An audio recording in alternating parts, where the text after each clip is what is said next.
HDFC bank பார்க்கலாம். HDFC பேங்க்கும் பார்த்திங்கன்னா நமக்கு கிட்டத்தட்ட ஒரு 20 ரூபா அந்த ரேஞ்சில் தான் வந்துருக்குது. 20 ரூபா ரேஞ்சில் இருந்து இப்போது 1750 ஆல் டைம் ஹை அந்த ரேஞ்ச் வரைக்கும் மேலே அப்சைடு போயிருக்குது. ஸோ இது ஹெச்டிஎஃப்சியோட மந்த்லி சார்ட்டு. ஸோ இதில் நம்ம இதெல்லாம் வந்து சின்ன சின்ன கேண்டில் இந்த இடத்துலேருந்து நம்ம எடுக்க முடியாது. ஒரு நல்ல ஸ்விங்கு போனது தெரியுதுங்களா, இங்கேருந்து ஒரு நல்ல ஸ்விங்கு போயிருக்குது, திரும்ப ஒரு கிராஷ் ஆகிருக்குது, திரும்ப அங்கேருந்து ஒரு ஸ்விங்கு போயிருக்குது.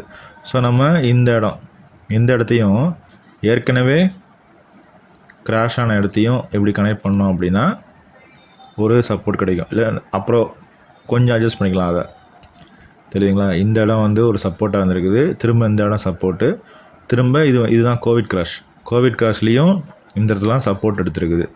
ஸோ இப்போது வந்து இது வந்து ஒரு அப் ட்ரெண்டு, ஓகேங்களா. அதாவது 263 ரூபாலேருந்து மேக்ஸிமம் செல்லிங்னு பார்த்தீங்க அப்படின்னா 464 வந்திருக்குது. அதே மாதிரி 840 850 அந்த ரேஞ்ச் வந்திருக்குது. அப்புறம் இப்போ மேலே தான் இருக்குது. ஸோ இதை தான் வந்து கிளியரான அப் ட்ரெண்ட்னு சொல்லுவாங்க. இப்போ நம்ம ஷிப்பிங் கார்பரேஷன் ஆஃப் இந்தியா எடுத்துக்கிட்டிங்கன்னா 150 போகுது, திரும்ப 20 வந்துடுது. ஆனால் ஹெச்டிஎஃப்சி பார்த்தீங்க அப்படின்னா எப்பயுமே அந்த ப்ரீவியஸ் லோக்கு கீழே போகலை, ஓகேங்களா. இந்த ட்ரெண்டை வந்து எப்போ வந்து பிரேக் பண்ணுதோ அப்போ தான் வந்து லாங் டேர்மில் அது வந்து நெகட்டிவ்க்கு திரும்புதுன்னு அர்த்தம். அப்படி இல்லாமல் இந்த மாதிரி அந்த அப் ட்ரெண்ட்லேயே, அதாவது இப்போ இன்னும் செல்லிங் வந்தால் கூட அகெயின் இந்த ட்ரெண்டில் வந்து சப்போர்ட் எடுத்து திரும்பிச்சு அப்படின்னா அது வந்து இன்னமும் இன்னொரு புது ஹை, ஒரு உச்சத்துக்கு தான் போகும். ஸோ இப்போ நம்ம ஒரு ட்ரெண்டு சப்போர்ட் போட்டாச்சு, ஓகே. இப்போது இந்த இடம், அதாவது ஏற்கனவே ஒரு ரேலியாகி ஒரு கிராஷ் ஆச்சுல்ல, அந்த இடத்துல நம்ம என்ன பண்ணுறோன்னா ஒரு ஹரிசாண்டல் லைன் போடுறோம். ஸோ இதை வந்து நம்ம இதுக்கு முன்னாடி அந்த கிராஷ் ஆகிறதுக்கு முன்னாடி இருந்த ரெசிஸ்டன்ஸு, அந்த கிராஷ் வந்துட்டு அதுக்கப்புறமா அதை வந்து பிரேக் அவுட் பண்ணியிருக்கு. பிரேக் அவுட் பண்ணிட்டதுனால அது வந்து சப்போர்ட், அதாவது 1308 வந்து ஒரு ஸ்ட்ராங்கான சப்போர்ட். ஏற்கனவே நமக்கு 2022 அந்த இடத்துல ஒரு செல்லிங் வந்திருக்குது. ஆனால் க்ளோசிங் பார்த்திங்க அப்படின்னா அந்த 1308க்கு மேலே தான் க்ளோஸ் ஆகிருக்குது. ஸோ இப்போ 1434 இருக்குதா. ஸோ 1300 அப்படின்றது வந்து ஒரு ஸ்ட்ராங்கான சப்போர்ட்டாக ஹெச்டிஎஃப்சி பேங்க்கு இருக்கும். அதுக்காக அது கீழே பிரேக் அவுட் ஆகாதா, கீழே வராதா அப்படிலாம் இல்லை. அந்த இடத்துல வந்து நமக்கு அதாவது பையர்ஸ்லாம் உள்ளே வருவாங்க, கொஞ்சம் அக்குமுலேட் பண்ணுவாங்க அப்படின்றது தான் வந்து டெக்னிக்கலாக சொல்கிறது. சப்போஸ் அதையும் பிரேக் பண்ணுது அப்படின்னா அகைன் நமக்கு இந்த ட்ரெண்டு சப்போர்ட், இந்த ட்ரெண்டையும் பிரேக் பண்ணலாம். எதுவுமே வந்து நம்ம கையில் கிடையாது. ஏன்னா நிறையா பேர் வந்து பையர்ஸு செல்லர்ஸை பொறுத்து தான் வந்து மார்க்கெட் மூவ் ஆகும். ஸோ ஒரு வேளை வீக்காக இருக்குது, ஹெச்டிஎஃப்சி பேங்க் வந்து அந்தளவுக்கு செல்லிங் வர அளவுக்கு வீக்காக இல்லை. அதனால் அதாவது அதோட ஃபண்டமெண்டலாக, ஓகேங்களா, டெக்னிக்கலாக இல்லை, ஃபண்டமெண்டலாக பார்த்தீங்க அப்படின்னா அந்தளவுக்கு செல்லிங் வர்றதுக்கு வீக்காக இல்லை. அந்த எஃப்ஐஎஸ் தான் நிறையா ஹோல்டிங்ஸ் வச்சுருந்தாங்க ஹெச்டிஎஃப்சியில். ஸோ அதை வந்து இந்த ரிசல்ட்டு வந்து காரணம் காட்டி செல்லிங் பண்ணிகிட்ருக்காங்க. ஸோ இதெல்லாம் வந்து ஒரு நல்ல பையிங் ஆப்பர்ச்சுனிட்டி தான். 1300 ஜோன்லாம் வந்து தாராளமாக பை பண்ணலாம். ஏன்னா 1700 பை பண்ணுறதுக்கு 1300, அதை விட 400 ருபீஸ் கம்மியாக கிடைக்கும்போது தாராளமாக அக்குமுலேட் பண்ணலாம். ஒரு வேளை அதுக்கு கீழே ஒரு வீக்லி கேண்டில் வந்து க்ளோஸ் ஆகுதுன்னா தான் நம்ம யோசிக்கணும்.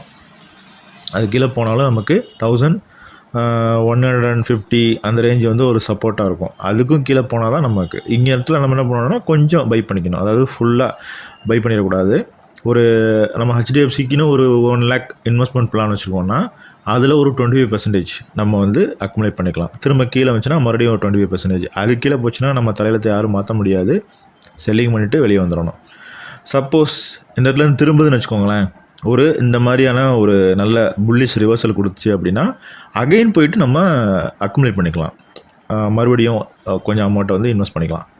ஸோ நெக்ஸ்ட்டு இந்த ட்ரெண்ட் லைனை க்ளோன் பண்ணி பார்க்கணும்.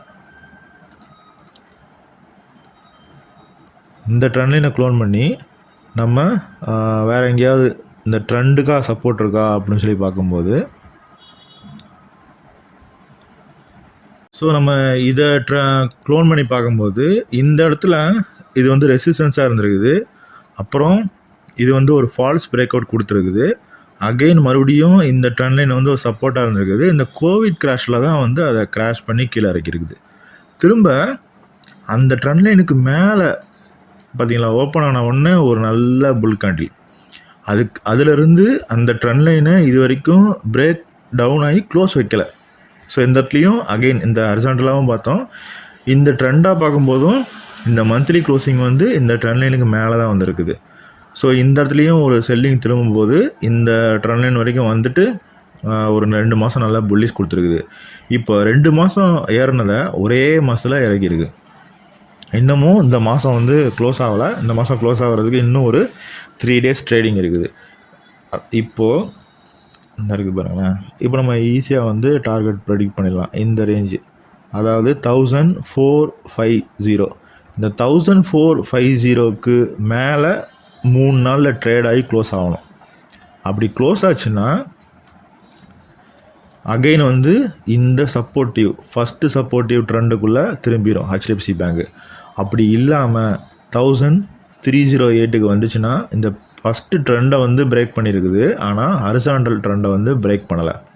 ஓகேங்களா? எப்பயுமே சில ஃபால்ஸ் பிரேக் அவுட் நடக்கும். நம்மளை வந்து ட்ராப் பண்ணுவாங்க, நம்மளை வந்து செல்லிங்க்கு திருப்புவாங்க. அதாவது நிறைய பேர் இந்த 1500 1600 ஜோனில் கூட போய் அக்குமுலேட் பண்ணிவிட்டு இன்னுமே வந்து செல்லிங் பண்ணாமல் இருப்பாங்க. அவங்களாம் இந்த ஃபஸ்ட்டு ப்ரைமரி ட்ரெண்டை வந்து பிரேக் டவுன் ஆனவுடனே ஃபியரில் வந்து செல் பண்ணுவாங்க. ஆனால் அந்த 1300 வந்து சப்போர்ட் எடுத்து அகெயின் வந்து மேலே வந்துடும். ஓகேங்களா? சப்போஸ் நீங்கள் வந்து ஹெச்டிஎஃப்சியில் ஒரு இன்வெஸ்டராக இருக்கீங்க, 1500 1400 அந்த ஜோனில் வந்து 700 ஜோனில் கூட போய் நான் அக்குமுலேட் பண்ணிட்டேன், ஆனால் அங்கேருந்து ஒரு 20% வந்து இறங்கிடுச்சு அப்படின்னா நீங்கள் 1300 அப்படிங்கிற ஜோன் வந்துச்சு அப்படின்னா நீங்கள் அதை ஆவரேஜ் பண்ணலாம். ஓகேங்களா? ஏன் அப்படின்னா ஃபண்டமெண்டல் ஒன்று, டெக்னிக்கல் இது. அதுக்கப்புறமா இப்போ ரீசெண்டாக வந்த நியூஸ் பார்த்தீங்கன்னா ஹெச்டிஎஃப்சியில் வந்து எல்ஐசியே வந்து 10% ஸ்டாக் வந்து இன்க்ரீஸ் பண்ணிக்கலாம் அப்படின்னு சொல்லி ஆர்பிஐ வந்து அலோவ் பண்ணியிருக்குது. ஸோ அந்த மாதிரி சில பாசிட்டிவ் நியூஸ் வரும். ஒரு நல்ல செல்லிங் இருக்கும்போது பாசிட்டிவ் நியூஸ் வரும். அப்போது வந்து அது வந்து டர்ன் ஆகும். ஸோ இப்போது இன்னும் ஒரு 3 நாளில் இந்த 1450 to 60 இந்த ரேஞ்சுக்கு மேலே க்ளோசிங் வருதான்னு பாருங்கள். க்ளோசிங் வந்துச்சுன்னா இந்த ப்ரைமரி ட்ரெண்ட் சப்போர்ட்டே எடுத்துக்கும். ஸோ ஒரு பெரிய செல் கேண்டில் அதில் ஒரு 50% ஃபஸ்ட்டு புல் பேக் கொடுக்கும். ஸோ இந்த செல் கேண்டிலுக்கு 50%னா நமக்கு 1550 1500. ஸோ ஒரு 100 rupees வந்து ஒரு புல் பேக் கொடுக்கும்.